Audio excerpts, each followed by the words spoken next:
आवे ने भैया घारा से लेके हथियार नहट चौकावा पर मार हो गेलो।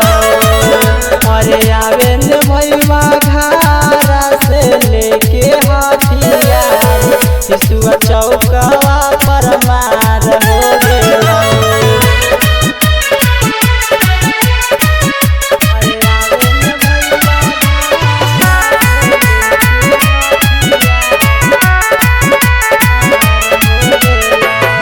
मालिक फोड़ देलकौ माथा कपार रे फाड़ देलकौ भैया छाती हमार रे। अरे छीन लेलकौ गाड़ी घोड़ा छीन लेलकौ रुपैया धोखावा से हो गेलौ हमर कुटैया।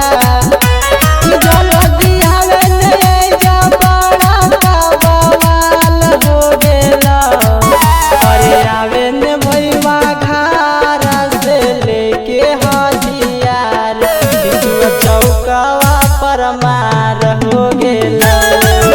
अरे आवे ने भैया घारा से लेके हथियार नहट चौकावा पर मार हो गेलो।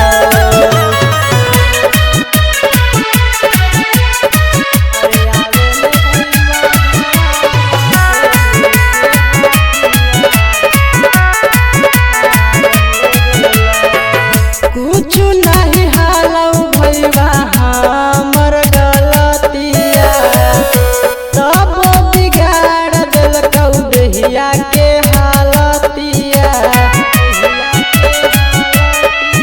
अरे माच गेलौ पूरा बाजार में हाल चल रे जल्दिया रे ने राइटर दीपक रे।